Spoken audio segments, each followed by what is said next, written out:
CV. Shanmugam சாருக்கு தயவு செஞ்சு உங்களோட மரியாதை வந்து கெடுத்துக்காதீங்க.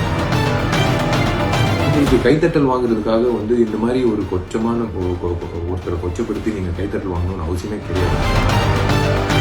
திரு சி.வி. சண்முகம் சாருக்கு முக்கியமா வணக்கம் தெரிவிச்சுக்கிறேன். சார், நீங்க வந்து ரீசெண்டா உங்களோட கட்சி மீட்டிங்ல வந்து எங்க இண்டஸ்ட்ரி சார்ந்த ஒரு பெண்மணி ஒரு கதாநாயகி பத்தி நீங்க ரொம்ப ரொம்ப தரைக்குறைவா பேசியிருக்கீங்க. அது நிறைய பேர் கண்டனம் தெரிவிச்சிருக்காங்க. கண்டனம் தெரிவிக்க வேண்டிய கட்டாயம் நீங்க தான் ஏற்படுத்தியிருக்கீங்க. அப்கோர்ஸ் தென்னிந்திய நடிகர் சங்கம் சார்பா நாங்களும் தெரிவிச்சோம். இந்த பதிவு எதுக்குன்னா, நான் எப்படி சொல்றது, நான் வந்து ஒரு நடிகனா இருக்கலாம், இல்ல ஒரு சமூக அக்கறை உள்ளவனா இருக்கலாம், ஒரு வாக்காளராக இருக்கலாம், இல்ல ஒரு பார்வையாளராக இருக்கலாம், இல்ல ஒரு தென்னிந்திய நடிகர் சங்கம் ஜெனரல் செக்ரட்டரியா கூட இருக்கலாம். நீங்க வந்து பேசின பேச்சு வந்து ஒரு பெண்மணி சம்பந்தப்பட்ட ஒரு விஷயம். Of course she is an actress. Not only that, she is a housewife, very renowned personality in Indian film industry, south Indian மட்டும் இல்ல.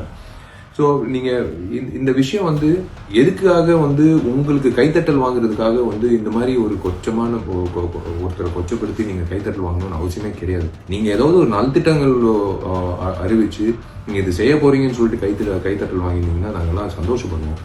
நீங்க minister of schools and prison கூட இருந்திருக்கீங்க அம்மா பீரியட்ல. அம்மா பொறுத்த வரைக்கும் உங்க எல்லாருக்கும் வந்து பெண்மணிகளுக்கு வந்து உண்மையிலேயே சேஃப்டி மட்டும் இல்ல, மரியாதையும் இருந்திருக்கு. அந்த பீரியட்ல நீங்க வந்து மினிஸ்டர் ஆஃப் ஸ்கூல் இருந்ததுனால நான் உங்ககிட்ட ஒரு விஷயம் தெரிவிக்கிறேன். தயவு செஞ்சு இது வந்து இது you are hitting below the belt. இது ரொம்ப தப்பான ஒரு விஷயம், வார்த்தைகள், தப்பான ஒரு சென்டென்ஸை நீங்க பயன்படுத்தியிருக்கீங்க. அது வந்து உண்மையிலேயே வந்து நான் வன்மையா கண்டிக்கிறேன்னு இல்லைங்க. தயவு செஞ்சு உங்களோட மரியாதை வந்து கெடுத்துக்காதீங்க. டி ஸ்டுடியோஸ் தயாரிப்பில் விஜய் இயக்கத்தில் காதல் ரீசெட் ரிப்பீட் உங்கள் திரையரங்குகளில் வெற்றி நடை போடுகிறது.